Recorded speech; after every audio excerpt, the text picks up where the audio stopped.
So నిన్న ఒక candidate అయితే ఇలాగ క్వశ్చన్ అడిగారండి. ఎందుకు సార్ కంపెనీస్ స్కిల్స్ ఉన్న క్యాండిడేట్స్ని హైర్ చేసుకోకుండా మాకు ఎక్స్పీరియన్స్ ఉంటే చాలు, ఎక్స్పీరియన్స్ డాక్యుమెంట్స్ ఉంటే చాలు అన్నట్టు చూస్తున్నాయి, మరి స్కిల్స్ ఉన్న క్యాండిడేట్స్ ఏమవ్వాలి అన్నట్టు ఒక కామెంట్ అయితే చేశారండి. సో దానికి కొన్ని రీజన్స్ ఉన్నాయండి.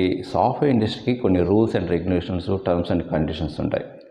వాళ్ళు ఏంటంటే క్లయింట్స్కి, వాళ్ళు ఎవరైతే ప్రాజెక్ట్స్ ఇస్తుంటారో, వర్క్ ఇస్తుంటారో వాళ్ళకి ఎంతో కొంత ఎక్స్పీరియన్స్ ఉన్న వాళ్ళనే తీసుకోండి ప్రాజెక్ట్లోకి అన్నట్టు వాళ్ళు అడుగుతారనమాట. సో అందువల్ల కంపెనీస్ కూడా ఏంటి చేస్తాయంటే, సాఫ్ట్వేర్ కంపెనీస్ ఎవరైతే minimum 2 years 3 years at least 4 years 5 years ఇలా ఎక్స్పీరియన్స్ ఉన్న వాళ్ళని ప్రాజెక్ట్లోకి అసైన్ చేస్తుంటారు. మీ దగ్గర స్కిల్స్ ఉన్నా లేకపోయినా ముందు అసలు ఎక్స్పీరియన్స్ ఉండాలి అంటారు. మాకు ఎక్స్పీరియన్స్ డాక్యుమెంట్స్ కావాలంటారు. ఎందుకంటే అవి సబ్మిట్ చేయాలి కాబట్టి క్లయింట్స్ కావచ్చు, వాళ్ళకి ప్రూఫ్ కోసం ఉంచుకుంటారు. మా దగ్గర ఎంత ఎక్స్పీరియన్స్ గల ప్రొఫైల్స్ ఉన్నాయి, మా దగ్గర ఎంత వర్త్ గల క్యాండిడేట్స్ ఉన్నారు, ఈ సర్టిఫైడ్ క్యాండిడేట్స్ ఉన్నారు, ఇలాగా వాళ్ళు క్లయింట్స్ చూపించుకోవడానికి వాళ్ళు ఎక్స్పీరియన్స్ ఉంటే చాలు అన్నట్టు బిహేవ్ చేస్తున్నాయి కంపెనీస్. సో ఇదే వాస్తవం అండి. స్కిల్స్ ఉన్నవాళ్ళు కూడా చాలామంది జాబ్ లేక జాబ్ కోసం సెర్చ్ చేసే వాళ్ళు ఉన్నారు.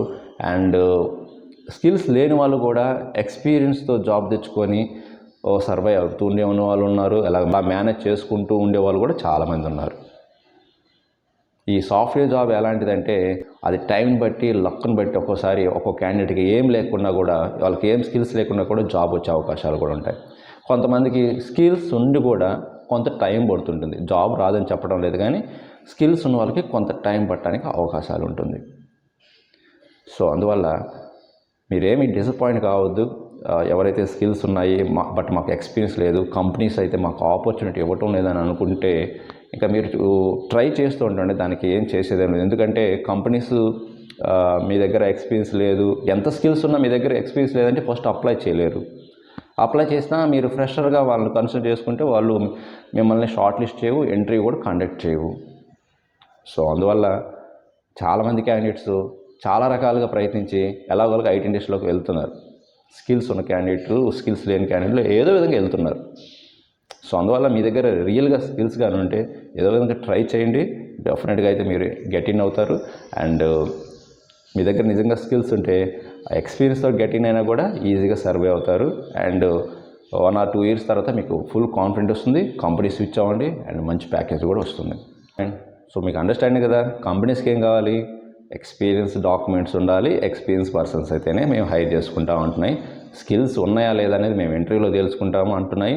ఓకే, సో వాళ్ళు ఇంటర్వ్యూ క్రాక్ చేసుకొని చాలామంది గెట్ ఇన్ అవుతున్నారు అండ్ సర్వే అవుతున్నారు.